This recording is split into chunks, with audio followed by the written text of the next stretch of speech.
The first time it happens, you think you're hallucinating. Sounds stretch, colors deepen. Your breath slows to the rhythm of something ancient, something awake. And for a brief moment, the world moves before it moves. You see the event before it unfolds. You feel the lie before it's spoken. You know what's coming before anyone else does. That's when it hits you. You've crossed a line the world was never meant to see. You've touched the forbidden layer of intelligence, the one buried under logic, beneath fear, beyond words. This is not memory. This is not calculation. This is instinct sharpened into prophecy. And once it activates, there's no way back. Chapter I, the switch beneath the skin. Most people live as prisoners of the visible world. Their intelligence is trapped inside walls built by teachers and textbooks. They know the answers society approved, but never question the patterns reality hides. They are clever, not conscious. Educated, not awakened. You've met them. The ones who memorize, but never see. The ones who chase grades, chase titles, chase approval, but can't predict betrayal until it stabs them in the back. They call it being smart. But what they really mean is being obedient. If logic alone created power, professors would rule empires. If memory alone created dominance, librarians would lead nations. They don't, because power doesn't come from remembering what was. It comes from sensing what's next. Real intelligence doesn't think, it feels before thought exists. And that begins with the simplest, most ignored switch in the human body. Your tongue. Sounds absurd, doesn't it? But this small piece of flesh controls a gate your nervous system has forgotten. Try this now. Press your tongue gently against the roof of your mouth, just behind your front teeth. Hold it there. Now breathe through your nose. 4 seconds in, 6 seconds out. Keep it steady. Keep it silent. Within moments, the shift begins. Your heart rate steadies. The noise in your mind thins to a whisper. The world sharpens, pixel by pixel. This is not meditation. This is not mysticism. This is neurology. That simple pressure completes an electrical circuit connecting your vagus nerve to your brainstem. You've literally closed the loop of your own awareness. Suddenly, background chaos fades. Your mind stops reacting and starts detecting. You're no longer drowning in thought, you're surfing beneath it.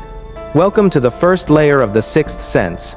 Chapter 2, the sound of silence. You felt the door crack open. Now, it's time to walk through. The first enemy of your new intelligence isn't fear. It's noise. Noise from your phone. Noise from your thoughts.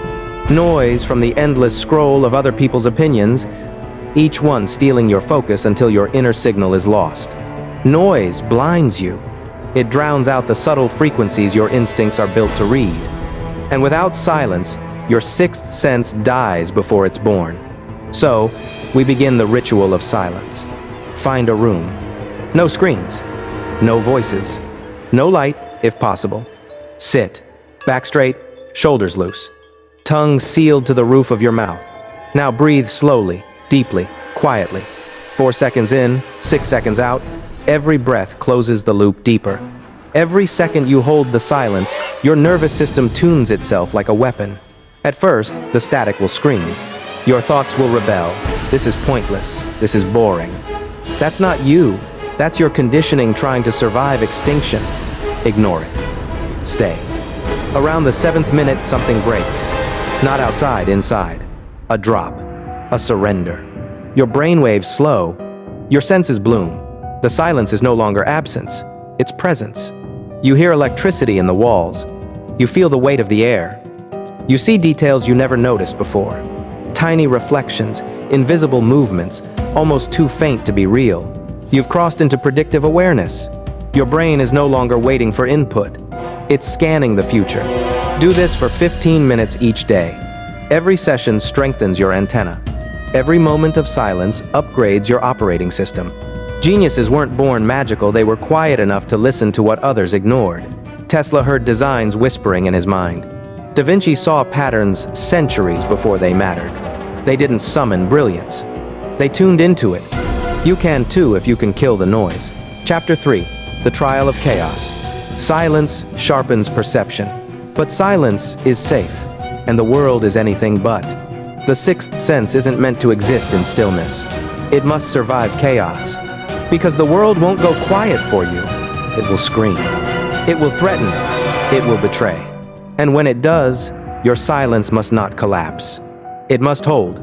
This is where most people break. They think clarity comes from peace, but true clarity is forged in pressure. This is the ritual of controlled chaos. You won't need a war. You'll create one. Take a freezing shower. Run until your lungs are knives. Fast until your body screams for food. Stay awake until your eyelids burn. Then activate the switch. Tongue pressed. Breath steady.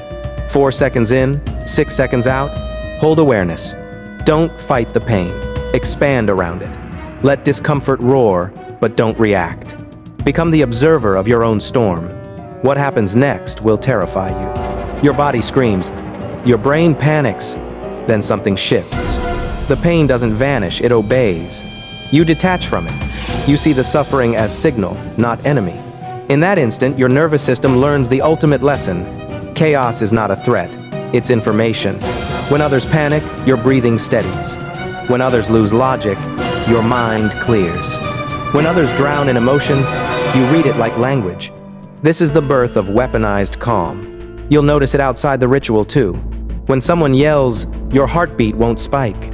You'll see the flicker of fear in their eyes before their voice even rises. When life collapses, you won't beg for peace. You'll navigate destruction like you've seen it before. Because you have. You trained in it. You own it. Do this daily, 1 storm a day. A minute of cold, a sprint of exhaustion, a fast, a test. Every session builds a reflex.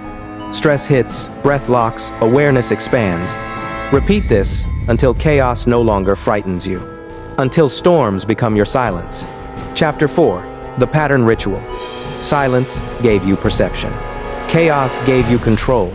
Now comes the step that separates awareness from prophecy. Because intelligence that only sees the present is still reaction. But intelligence that reads patterns commands the future. Every genius shared one gift, not memory, not logic, but recognition. They saw the invisible structure behind randomness. Patterns are the true language of the sixth sense. And to learn it, you must train your brain to see like a predator. Here's the ritual. Carry a small notebook. Every day, record 5 details, small, meaningless details. Don't analyze, just observe. He blinked before lying. Traffic slowed before rain.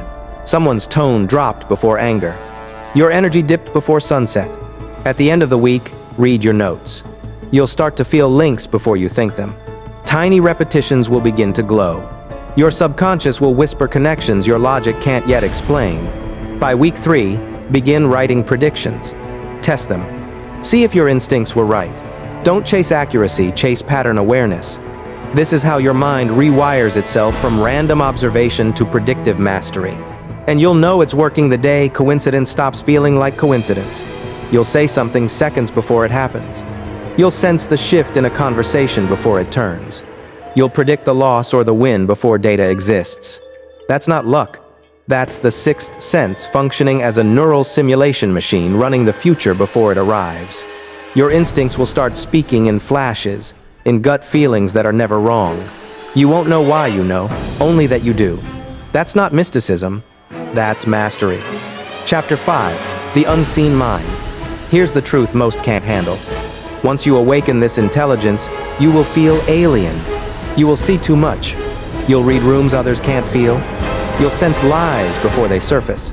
You'll predict betrayal while others still trust. At first, it will feel isolating. People will think you're paranoid. You'll question your own awareness. But over time, you'll realize this isn't paranoia. It's perception no longer dulled by ignorance. You've stepped outside the simulation. The world will look the same, but you'll notice everything wrong with it. The forced smiles, the false confidence, the sleepwalking masses chasing comfort while calling it happiness. You'll see through it all. And that vision will burn, but it will also empower. Because once you see the pattern behind deception, you can't be deceived again. Once you feel the rhythm beneath chaos, you can't be shaken again. Once you activate this forbidden intelligence, you can't go back to ordinary life. You have crossed the line between the human and the aware. Chapter 6, Living as the Weapon. This is where most stop, right when awareness turns to power. But you won't. You didn't come here to feel enlightened. You came here to dominate reality.